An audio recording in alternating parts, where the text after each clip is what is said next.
Hi, Be Health Empowered family. Welcome back to another week of Excuse Me, Doctor. I'm your host, Dr. Melissa Clarke. Please call me Dr. Mel. Welcome to all my new folks who are tuning in tonight for the first time. You know, we are here every week on YouTube and Facebook, streaming Monday nights, 9 o'clock Eastern, 6 p.m. Pacific. If it's your first time, please go ahead and hit that like button for Facebook and subscribe on YouTube. You know, the reason we're here is so that we can bring you facts, evidence, information so that you can make informed decisions about your health, your family's health, and the health of your community. And that's what I mean by be health empowered. And, you know, we want to make sure that we are debunking disinformation and addressing speculation so that you know what the real deal is. And, you know, tonight we have a really special show. The timing of the show is really important because just this past week, two of the top OBGYN societies in the country, specialty societies of doctors who take care of pregnant women, recommended that women receive a COVID vaccine if they're pregnant. Now, so far, only about 22% of women who are pregnant have gotten a vaccine dose that offers protection against the COVID 19 virus. And this is because women are scared about the effects that the vaccine might have on their baby and on themselves. And so we're going to do some fact finding tonight. Why would a society a society of doctors pledge to do no harm as a group come out and make this recommendation? And is there legitimacy at all to women's concerns about their current pregnancy or future fertility if they take the COVID-19 vaccine? So we're going to get into all of that later in the show. So start sharing, share it with everybody you know, all the women who are thinking about getting pregnant, all the women you know who are pregnant, all the people that love them. Go ahead and share it, share it, share it, because, you know, this is not going to be something that you want to miss. So the other thing too is write your questions, start, you know, lining them up, because we're going to take them on a first written, first served basis in terms of answering them later in the show. And we have some wonderful guests. So hang in there. We're going to get to that topic really shortly. In the meantime, we always start the show off with our weekly recap. And to help me do that, I want to call in my wonderful co-producers, Miss Lila Mays and Mr. Wayne Bruce. Hey. Here we go. What's going on, Lila? How are you? How you doing? I'm all right. All right. It's been a day. Yeah. You both look wonderful in your hats. Yeah. Thank you. You trying to bite my style a little bit, y'all, but he can wear his caps. It's okay. You know, yeah, it's a little different. It's a little different. Yeah. But hey, let's start off with the numbers. So, yeah, we are at 35,665,000 cases of COVID. And that overall number is astounding. It's how do you even wrap your head around it?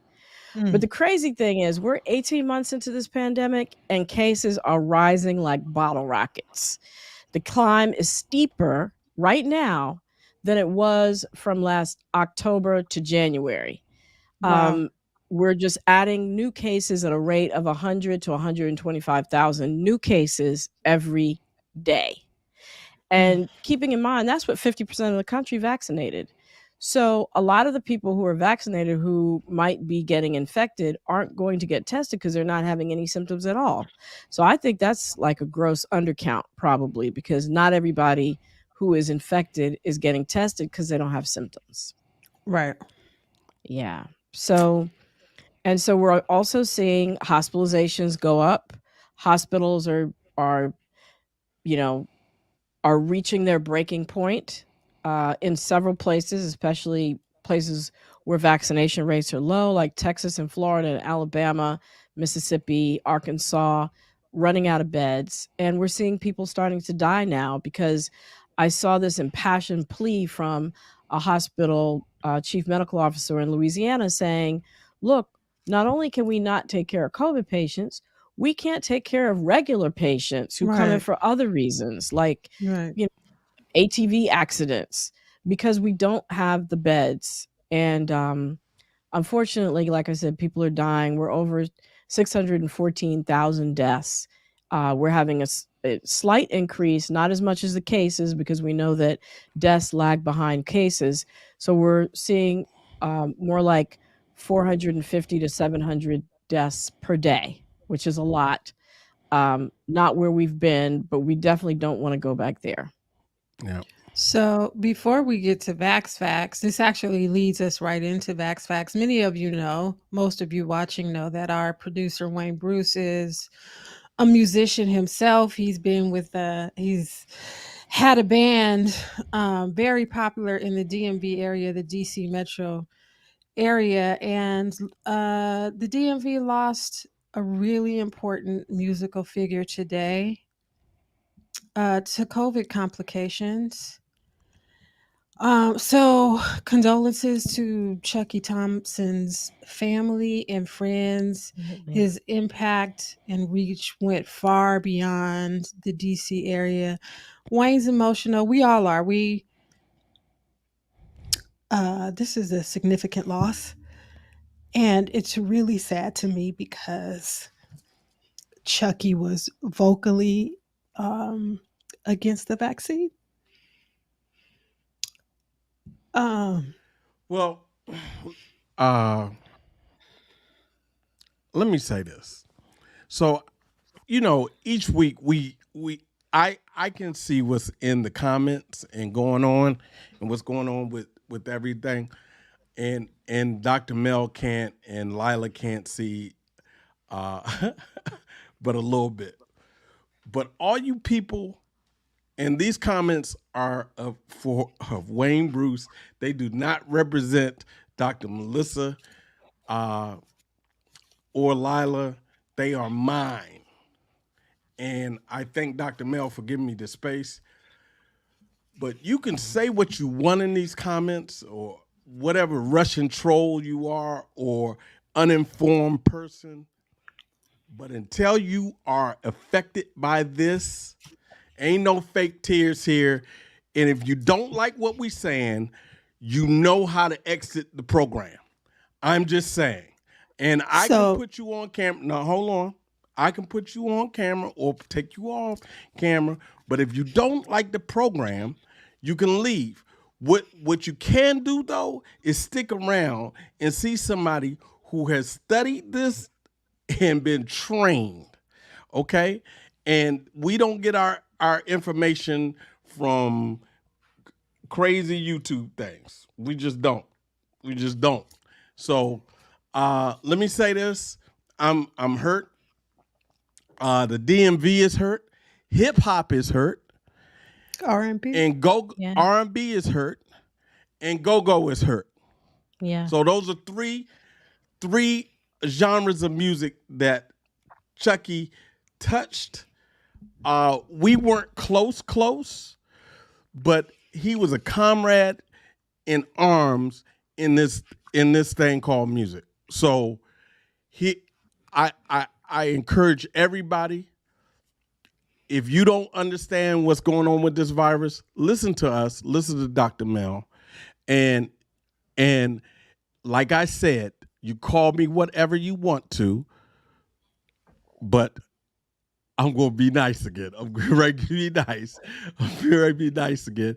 You call me whatever you want to, but if you don't like it, leave the program.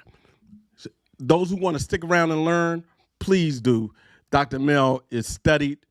We are here. I'm here for jokes and everything. And Lila, I thank you. Lila, it was in the music industry for a number of years and remains in the entertainment industry. And this thing is serious. And it touched. And I got another friend who is not doing great. Is in the hospital right now. I mean, this is a real thing. And thank you, Wayne, for everything that you said, and Lila for bringing up Chucky, our condolences to his family and those who he loved and everybody who he touched and mentored and inspired. Our hearts go out to you tonight. And, you know, just it's additionally sad because a death today from COVID is a death that is preventable. And I think Right. that kind of leads us into the Vax facts Right. for this week. Yeah. You know, we're at about almost 60% of eligible people, so people 12 and older, who are fully vaccinated. But that means 40%, 41% are still not yet vaccinated.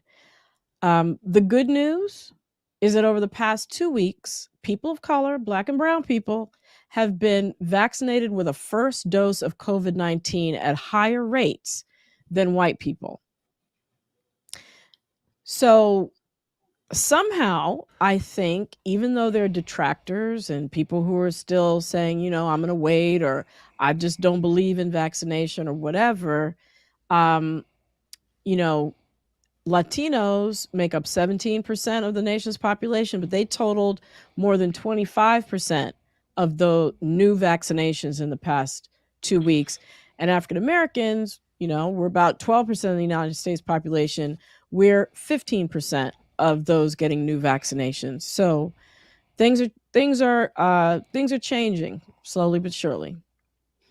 I just want to say this. I am emotional about it because there's a loss of life, but also for those of you who don't believe in the vaccine, I can't change your mind. However, science says it is the one barrier, really the greatest barrier, maybe not the one, but the greatest that we have, the barrier between us and death. Okay, so Absolutely. um, Well said. moving on, there has been an increase in COVID cases in children. Yes, Dr. Mill? Yeah. There has been an increase of COVID cases in children, the ones who can't be vaccinated because they're 11 or younger, Mhm. and those who could be vaccinated who are 12 and older. There's actually been an 84% jump in the last week alone. 8 states have said that there are upticks in their children getting hospitalized with COVID. Florida is leading the way. They have, I think, something like 170 kids in the hospital right now with COVID. They're adding about 30 a day. Um, Major hospitals, children's hospitals in Alabama, Arkansas, Louisiana, and Texas, I think I might have mentioned those states, they've been having an overall increase in hospitalizations, but they have more children in their care now than any point during the pandemic in the Mm. last 15 months. And This, overall, yeah, it's it's it's hard to believe that we are here right now. Yeah. And I think the concern is, we're talking about when the Delta variant is going to peak. Some people say it's at the end of October or sometime in September or maybe October. Bottom line is that's when everybody's going back to school.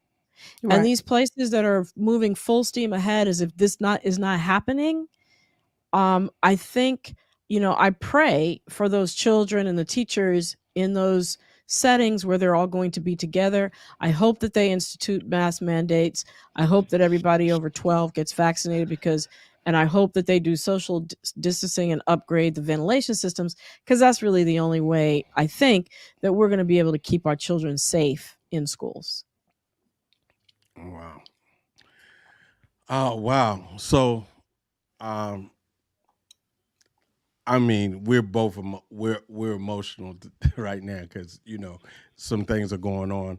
But Dr. Mel, let's talk about monoclonal antibodies. I was talking to a friend about monoclonal antibodies and just getting him to practice how to say it. but uh, tell the story this week of what's Well, going on. yeah, well, we mentioned that We have another friend who's in the hospital who has COVID. He and his dad got COVID at the same time. His dad received monoclonal antibodies and he didn't, mainly because by the time he got to care, he was already too sick to receive them. So, what are they? They are antibodies against COVID-19 that are made in the lab, packaged, made into a medicine, basically. And if you get diagnosed with COVID and you are over 65, have an underlying health condition, or you take medicines that slow your immune system down, um, and you're unvaccinated or not fully vaccinated, you're eligible to get these monoclonal antibodies. And there's a special population of people who've been vaccinated who are those individuals who probably don't mount a good immune response. So those people, same things, who are on chemotherapy for cancer or have immune system cancer or have medicines that lower their immunity, those people are eligible if they test positive for COVID and have been vaccinated. So there are people who can get these monoclonal antibodies, and it can be the difference between life and death, or between not going in the hospital and going in the hospital. So make sure that if you get diagnosed for COVID within the first 5 days of your diagnosis, that you seek out medical attention and ask for monoclonal antibodies if you're in one of these high-risk groups. That's really super important. Okay. So this is crazy to me, but lower vaccination rates among long-term care workers. Break it down, Dr. That'll Bell? make sense. Yeah. So it turns out that of people that work in long-term care facilities, 75% of the doctors are already vaccinated compared to 45% of the aides. And they did this study, they saw that aides were less likely to be fully vaccinated if they worked in long-term care facilities in zip codes with lower mean incomes. Okay. And they found that they were more likely to be Black and brown people, more likely to have pre-existing conditions, both of which made them higher risk for getting COVID-19, getting a severe case of COVID-19. And when I read this, I thought to myself, look, these are the people who are choosing to not get vaccinated are the people who have the least power in these organizations, right? The people that run the organizations have gotten vaccinated, the owners of the long-term care facilities, the doctors that work there. And I really think it's an indictment on our medical system. And it also shows that the system is only as strong as the people who are perceived to have the least power in it. Because if the aides and the LPNs who are in closest contact with the patients don't get vaccinated, guess what? Those patients are probably going to get COVID. And you also are going to lose a significant amount of the people that work there. A lot of places are moving to mandate it, mandate getting the vaccine. And I have a concern about that because it's only going to make those people who feel powerless, make them feel even more powerless because they're being told what to do. I'm hoping that places are going to take the stance of maybe pairing them up with people who've made the choice to get vaccinated, have them talk through it, have discussion groups, at least do something to make them feel that they're making the decision on their own as opposed to forcing them to do it. But the bottom line is, if in the end, if my mother or my father is in that long-term care facility, I want anybody who comes around them to be vaccinated. Right. Yeah, definitely. So. Definitely. Hey, something that's near and dear to me, as you could look at my my Adonis physique, regular exercise increases brain size. So I thought it was important to throw something non-COVID in here, although a lot of the news has been around COVID this week. But this study did come out, and it's important to know that our brains retain the ability to grow throughout our lifetime and form more nerve connections. And so as older adults, this happens the most when we exercise. So they looked at people over 60 who walked daily and showed that they had more new nerve fibers and they performed better on memory tests as compared to 60-year-olds who didn't exercise during the same 6-month period of time. The inactive people actually lost nerve fibers in their brain. They got thinner and weaker looking and shriveled up versus uh, I'm sorry, and those sedentary people, those same people performed worse on cognitive tests. So you might have heard the phrase sitting is the new smoking. Yeah. Sitting is also the way to lose brain cells. Okay. So I just have to say this. I just have to say, we have the best viewers, some of y'all. But our great friend of the show, Valerie Spalding Parker, said, walking does not include back and forth to the refrigerator, y'all. Don't include that in your walking routine. Yeah, no. This is brisk walking for at least 30 to 45 minutes. Okay, fantastic. Away from the refrigerator. Away from the refrigerator. Thank For you. sure. For sure. So that's it for the recap. You know what's next? You know what's next? Let us know. What's next? The weekly debunk. Stopping misinformation in its tracks. This comes from Tyrone Twitter. Tyrone says, hey, 99% of the people, no, some fool said this in the section, 99% of the people survive COVID-19 and this whole pandemic is overblown. I'm healthy, have never even had the flu shot. What do I need to get vaccinated for? Tell me. Dr. Mel, please talk to the people. Talk to Okay. 99%. Well, Dude. these are the numbers. So it's true. Roughly 70% of the people who get sick with COVID will never have symptoms. Okay, but that leaves 30% of people who will.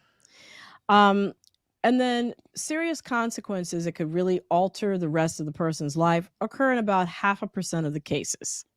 But let me give you some other numbers, though. It really depends on your underlying health. 40% of those people diagnosed with COVID-19 who have an underlying health condition end up hospitalized. That's 40%. An underlying health condition doesn't mean only heart disease, kidney disease, liver disease. It means obesity also. And then it also affects those people who are well. So 9% of those people diagnosed with COVID-19 without an underlying health condition were hospitalized. 2% ended up in the ICU. And it's literally like playing Russian roulette to mess with COVID-19, especially this new Delta variant, because it's hospitalizing younger people who are well. And we don't know who among us who fits into that category might end up in the hospital. And even if you just talk about that 1% of 300 million people is 3 million people. Right. That's 3 million people Right. who might die. I mean, who wants to have that? So far, because of masking, distancing, quarantining, and now vaccines, we've had only, I say only in quotes, 615,000 people die as opposed to 3 million people die. But that's because we've made a big deal about it and because we have been putting those things into place and now we have vaccines. The thing is, this disease is spread by people to people who they love and interact with. So even if you think that you personally will be okay, it's not just about you. This, by definition, we are in a public health emergency. Underline public. It's not a private health emergency. So the decisions that you make affect those people around you. The person that I spoke about where him and his dad got COVID, he gave it to his dad. I didn't say that, but that's essentially what I was told. And I'm sure in his wildest dreams, he never would have wanted to have his dad have COVID. And so these are not private decisions. This is not about civil liberties. This is about protecting your tribe, protecting those who you love. And even if you've never got a flu shot, I encourage you to go back and watch the episode that we did with the natural medicine physician, Dr. Theodore Watkins. He said he had never gotten a flu shot before, but he got a COVID shot because he knows that these are two different diseases where one is much more fatal and much more infectious than the other, and ends up with this thing called long COVID, which the flu doesn't do to you. There are all these differences that make it such that it's important to get vaccinated for COVID, even if you've never had a flu shot. Mm-hmm. So I'll stop there because I could go on and on about that. And thank my producers, Miss Lila and Mr. Wayne Bruce, for joining us. Thank you so much. Lila, well, you know what time this is, right? Yeah. Click like, click share, subscribe. Click like, click share, click subscribe. The comment section is off the chain. I just want everybody to know that. And we're going to see y'all in a few. All right? All right. Thanks for joining us. I know we're going to see you back. We're going to move into our show. More than 1 in 4 pregnant women have not received a COVID vaccine dose that's offering protection from COVID. And the number one question that I get from all women is about their fertility. Will the COVID vaccine affect my fertility? Or if I'm pregnant, will it affect my pregnancy? And I have my OBGYN colleagues who are calling me and telling me now that more pregnant women are ending up in the hospital in ICUs now because of this Delta variant. And then I mentioned at the beginning of the show that specialty societies of OBGYN doctors are recommending that vaccinated women get pregnant. So what's the real deal? I called up a colleague of mine, Dr. Donald Alcendor, who's a PhD in molecular virology. He's on the faculty at Meharry Medical School, Vanderbilt University. He serves as an expert at the Division of Vaccine Injury and Compensation for the Department of Health and Human Services. And he's also a voting member of the FDA Antiviral Drug Advisory Committee. So I asked him that question directly. So can you go ahead and pull that up for us, Wayne?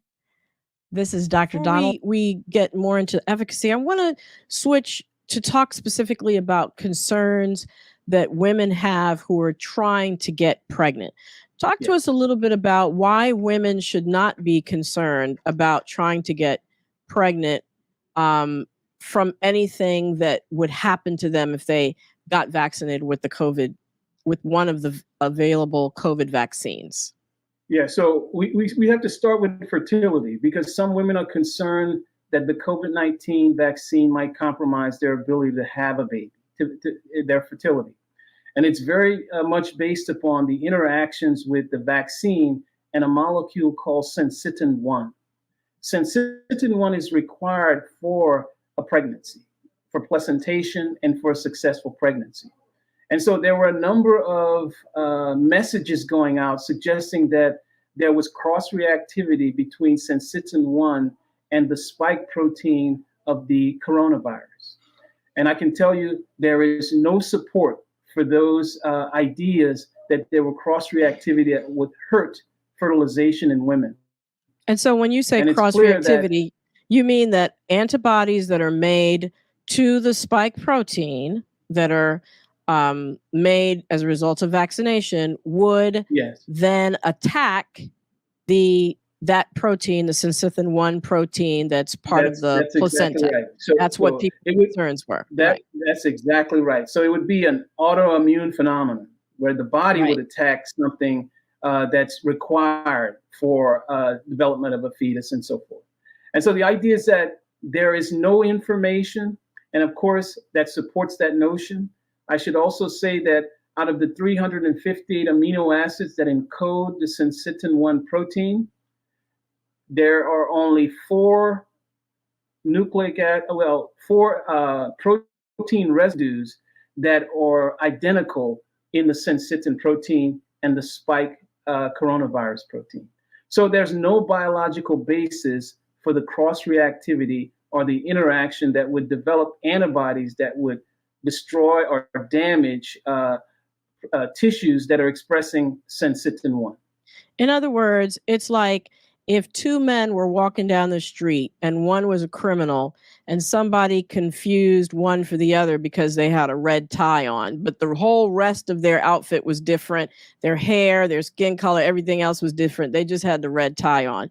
They're thinking that an antibody would mistake one protein for the other when only a very small part of each of those two proteins look alike. So there's absolutely no basis for that concern. No biological basis. Right, that the COVID vaccine would create antibodies that would attack the placenta and this protein in the placenta. I want to say one other thing is that there's no evidence that sensitin-1 can be found on the surface of the coronavirus as well. That was another piece of misinformation that was out there. Okay. And then what about concerns about it altering our DNA? Because I think for women who are thinking about becoming pregnant in the future, they're concerned that it might alter the DNA in their ovaries or in their eggs that would then give rise to a baby. So can you speak to that, please? Yeah. So when you're injected with the vaccine formulation, the lipid nanoparticle that housed the mRNA molecule opens up like a Trojan horse. And the idea is now the foreign protein is expressed by the mRNA. The mRNA never visits the nucleus of the cell where our DNA is. The mRNA is destroyed within 20 minutes after it's dispensed into the body by way of vaccination. And so that's something we should not be concerned about. The mRNA never visits the nucleus. It stays in what we refer to as the cytoplasm of the cell. And our DNA is located in the nucleus of our cells. And there has been no indication of high mutation rates in people that have given birth to babies that have had COVID-19. Okay. So it's like me getting an Uber ride into a building or into a area of town. I get out of the Uber car, which is the lipid nanoparticle that you mentioned that got me in there. I walk into the building, but there's no way that I can get into your apartment, which is where your DNA is, because I don't have the key. All I can do is hang out in the apartment lobby. So there is absolutely no way that I, as the mRNA, can get into your apartment. And then furthermore, within 20 minutes of me entering the building security comes and takes me out. That's exactly right. Yes. Okay. Yes. All right. Well, you have been tremendously helpful and descriptive in all the information you've given us. It's been an honor and a pleasure to interview you. And I hope that this has been illuminating for all our audience, especially our pregnant women and women who are thinking about getting pregnant in the future, before we go and turn to our very next guest. So thank you so much, Dr. Alcendor. Thank you for having me.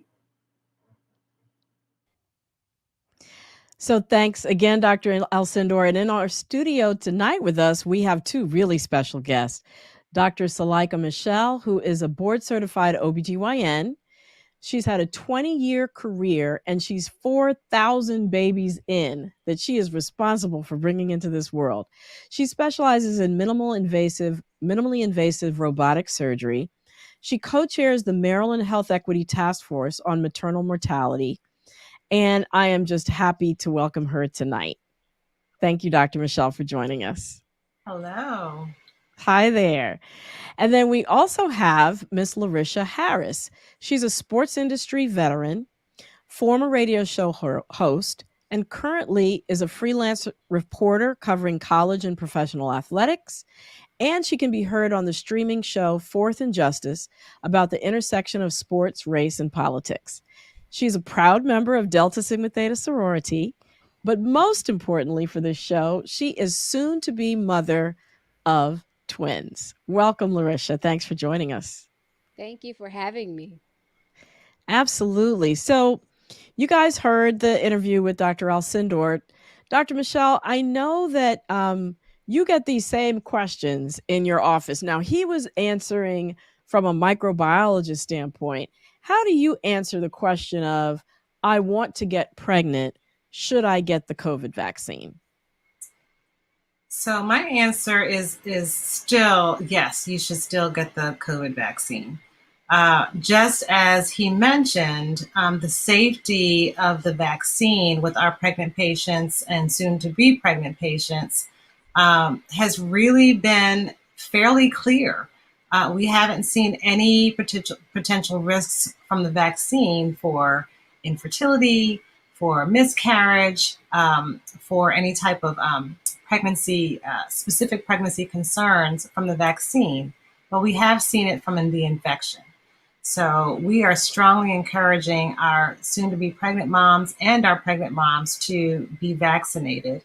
And the American College of OBGYN and the SMFM, which is the Society of Maternal Fetal Medicine, has actually come out with a public recommendation. And these are the two leading organizations for representing specialists in OB.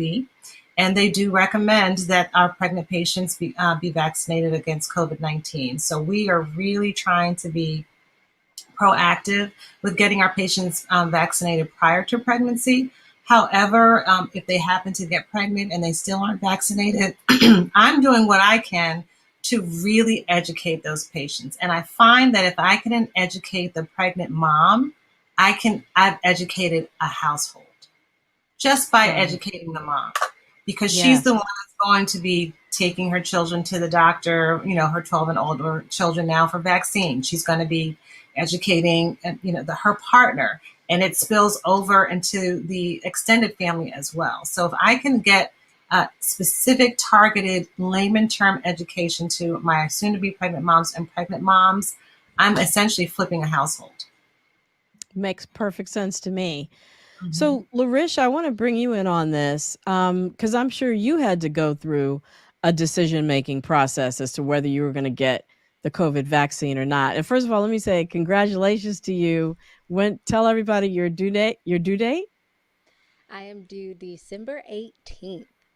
All right. So potential Christmas babies. So, what were some of your concerns that you had to think through? Maybe some of the misinformation or information that you had gotten about the COVID-19 vaccine that gave you pause? Well, first off, the vaccine itself was something that I was a little nervous about, just because I felt like I wasn't knowledgeable enough of, the pros and cons of the vaccine itself, right? And then I find out I'm pregnant. So I had to really think about what to do from that point, because I didn't want, the vaccine to interrupt anything as it pertained to my pregnancy, because I was a little concerned, about it. How would it affect, my babies or the pregnancy process itself? Again, I was completely unaware of anything pertaining to the vaccine and pregnancy itself. So going in initially, that was one of the primary reasons why I was a little hesitant. But when I had my first doctor's visit, I asked those questions, and my OB was able to explain everything and told me, in your second trimester, that's when we would like for you to get the vaccination, because these are the pros of it. And she laid out all the pros of getting the vaccine, and it was all good things as it pertained to the babies in the pregnancy. So that made me happy, knowing that it would eventually and overall be helpful and useful for my babies. Great. Well, shout out to your OBGYN for giving you some good information. I wanted to switch a little bit to the Delta variant. Are we seeing anything different with pregnant women in the Delta variant, Dr. Michel? Absolutely. Absolutely. So we already know that the Delta variant is more contagious and it causes more severe disease. And that carries over to our pregnant patients as well. So our pregnant patients are 50% more likely to be admitted to the ICU, potentially placed on a ventilator, have significant breathing concerns, and the specific COVID pneumonia. So we are really, really trying to be proactive with our pregnant patients by getting them immunized as soon as essentially they can in the pregnancy. Now, we do have some patients who are trying to wait until after the pregnancy to get immunized. There's some potential downsides with that, in the sense that we remind patients that that means that you will be entering a space that has COVID and you're not vaccinated if you're going to be delivering in a hospital, right? So if you're going to be getting having your delivery in a birthing center or a hospital, just be cognizant that everyone in that spaces aren't necessarily immunized, and that there are COVID positive patients in the hospital. Mm-hmm. So to come into a space knowing that there's COVID in the space, we're definitely recommending that you come in armed. However, our hospital is being proactive even postpartum after the delivery. So we're offering vaccinations in the hospital before the mothers go home, because we know that the vaccine still can create antibodies that can be passed through breast milk. So even Which if is we're a good thing, right? That's a very good thing. It's what nature made to make sure that babies could get immunity before their immune systems could work, right? Exactly. So we find antibodies in two specific areas when it comes to pregnancy. One, and the baby. So one, cord blood, right? So and that's been specifically tested, and we find it in breast milk. So we know that that moms of children of pregnant moms who have been vaccinated carry the antibodies. So still being really, really proactive, but it takes a lot. It takes a lot trying to take the time to truly answer heartfelt questions, heartfelt concerns about our pregnant moms have about their potential unborn children. Can you talk to us a little bit about the vaccine databases and what they have revealed about the pregnant women who have gotten the vaccine thus far, and how they have done? Yeah. So the CDC has a database called vSafe, and you can enroll even if you're not pregnant. So when I first got vaccinated back in January, I enrolled in vSafe. And so vSafe essentially sends specific targeted reminders by text to answer a series of questions starting the day of your initial vaccination, and daily through your second shot if you're getting a Pfizer or Moderna. And at least for several months after that, I was getting texts even up to six months after I was COVID vaccine complete. And so the vSafe registry through the CDC, as of July 26, had almost 140,000 pregnant patients who had documented that they had received the COVID vaccine. And so what they have found from that data alone, that there has not been any significant increase in negative pregnancy outcomes, whether that's preterm concerns, preterm labor, preeclampsia, all those kinds of things that we've seen in our COVID positive patients. So the vSafe registry is still collecting data, but to date, there has not been any specific concern with fertility, or I should say infertility, and negative pregnancy outcomes. And Lericia, maybe you could tell us, would you mind sharing with us what vaccine you got and where you are in the vaccine journey right now and how you're feeling, all that good stuff? So I actually received my second dose today of the Pfizer vaccine. After the first dose, I was fine.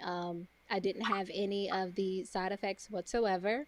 There was a little soreness like in the arm just from where the needle was placed, of course, and I received the shot itself. But other than that, I had no problems, no side effects, no nothing. I just proceeded on as normal.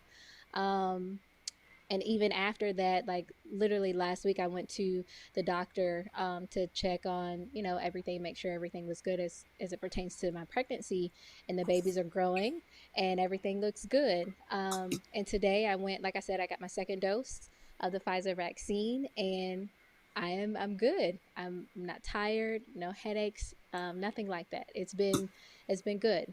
Actually very shocking a little bit, because you hear the stories of how some people were tired and might have experienced certain things, but I had none of those problems. Well, I did on my second shot. I did kind of take a day or so where I felt achy and tired. I had to pop a Tylenol or two, but after like 24 hours, I was perfectly fine. So, Yeah, I but had I am similar. glad that yeah, no, I'm glad, Lericia. I'm glad everything is going a-okay and well for you. Thank Um, you. so, gosh, I could keep talking to y'all because I have more questions, but I don't want to be selfish. I want to make sure that we get the audience in here. And so I'm going to ask Wayne and Lila to come on back and let us know what's going on in the chat because I know it's probably lit up. The chat is lit, y'all. Oh no. You don't want Listen, to bring the audience in here. Okay. You don't Well, want to let's bring the see. audience in here. Are there any questions for Dr. Michelle or for Lericia? Uh, it's a war going on in the chat. your West Coast producer is in And the I mix. just want to Okay? I just want to say this for y'all who are anti-vax out there. Tell us your alternative. What I is mean, your alternative? How are you going to keep Black and brown people alive who have been dying at 3 times the rate from COVID? What's your alternative? If you give me an alternative, I'll be like, okay, yeah. But if you have an alternative, please let us know. don't. So sorry, I just had to say that. You had to say that. I'm just, Yeah. people are talking vitamin D and that's cool and omega fatty acid, but Okay, that ain't stopped polio. show me where that has. Polio. Show me where that's keeping people alive. I mean, it didn't stop smallpox. Yeah. They have vitamin D around smallpox. I'm just saying. Mm-hmm. Okay, I'm Yeah. going to stop being silly. Everybody in the chat loves the fact that Lericia is having twins. And so they want to know how you feel, how you're going through this twin journey. Talk about your sleep patterns. Okay, well, I can say that this twin journey has been very, very exciting. I am having a little boy and a little girl, so the Oh, best of both wow. worlds. um, the journey again has been exciting. My sleep patterns now are just getting to the point where it's being interrupted a little bit because you have to find those comfortable positions at night. But I'm thankful that I have a large body pillow that's a little helpful, and it supports my belly because my belly is growing fast on a daily. Um, I am hungry all the time. And I'm craving popcorn, apples, mangoes, and sausage dogs with coleslaw. I was gonna say it sounds healthy till you got to the sausage dog. Sausage dogs with coleslaw. I know that's crazy, but the good thing is I've actually been able to stay active and healthy best I can. I was a huge fitness advocate prior to pregnancy, and I think that has helped me out a lot. And so I've been able to still do some of that. Of course, my OBGYN advised me to take it easy and lighten up everything, which I have. So I'm able to walk and do a pregnancy workout at least twice a week, which is good. So That is fantastic. And I thank you for that question because health in pregnancy and staying healthy for your baby is what it's all about. And thanks for bringing that out. for sure. Absolutely, absolutely. Lila, I don't have. you don't any have the questions mark on of the my beast. side. No. Well, according to some comments, yes. Yeah, Corey, right now it's Dr. Mel, ask Well, a actually, question. I will ask Dr. Michelle, in terms of your patients that say, well, I'm taking my prenatal vitamins, I'm taking my vitamin D, I'm taking I know echinacea is actually prohibited in pregnancy. I'm taking my vitamin C. Isn't that enough, Dr. Michelle, to protect me from getting COVID? And I stay at home. I don't go out. My partner works and goes out, but I stay at home. What do you say to all of that? So I am a huge advocate for naturopathic solutions. Knowing that naturopathic solutions and Western medicine don't have to be mutually exclusive. That makes sense. Very So much. I want you to still take your vitamin D. I want you to still take your vitamin C. I want you to still take your prenatal vitamin. However, there has been no specific data that has shown that those exclusively prevent COVID infection. Now, that with COVID infection, there have been some studies that have shown that those things can reduce the effects of a COVID infection, but they have not been shown to be preventative completely. So I'm strongly urging people not to do not necessarily just do the naturopathic solution and not the vaccine. The vaccine has the data. It has the data. Yeah. And I think, there's an analogy that I've given before, which is, imagine you're about to have a pop quiz, which is infection or exposure to the coronavirus. And then the night before, somebody comes and gives you all the answers to the test, exactly how to exactly pass and answer all those questions exactly correctly. No matter how smart you are, if somebody gives you the answers, you're going to do better on the test than if you did not have those answers. So the vaccine gives your immune system the exact instructions on how to take down the coronavirus the moment you are exposed to it. It doesn't matter how healthy you are. Actually, the healthier you are, the better, because that means your immune system will be able to execute those instructions more efficiently. So they work together, just like Dr. Michel said, in a beautiful way. All those, the vitamin D and the vitamin C, they enhance the effectiveness of your immune system so that when you get the vaccine, you make the antibodies, you make the cells that are necessary to take down the coronavirus right away. Absolutely, absolutely. But we know that the vaccine also is not 100%. So even though someone gave you all the answers, someone else could still come in and throw a couple other trick questions in there. But you've still been the bonus questions. The bonus questions, but you've still been armed with the core answers to the problem, right? The variants are the bonus questions. Right, exactly. The variants are the bonus questions. But nonetheless, you've been armed. You've been armed. Right. So I don't want people to feel like the vaccine will 100% keep you from getting the infection. That is not what we're saying, and that is not true. We know that our vaccinated patients have gotten COVID infection, but we do know that those vaccinated patients who got COVID infection weren't the ones in the ICU, right? Or in the hospital for the most part. Right. Exactly. Yeah. Right. Exactly. This question is for the whole panel. Anyone who wants to answer, how do you reconcile your faith and science? Dr. Michel? Oh, I can answer that one. So again, faith and medicine are not mutually exclusive. So I feel that the God that I serve works through me and works through others, including scientists. So the fact that he has armed people with a science ministry, the ability to create vaccines that work, right?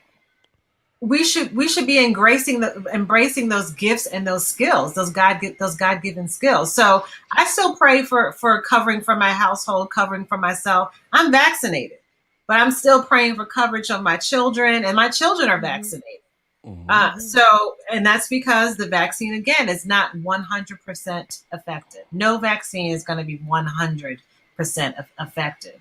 But I know that the God that I serve wants me to use both, wants me to use my head and common sense, and be able to discern accurate data from reputable sources, right? Not just from anybody, but from reputable sources, and make good decisions. Use discernment.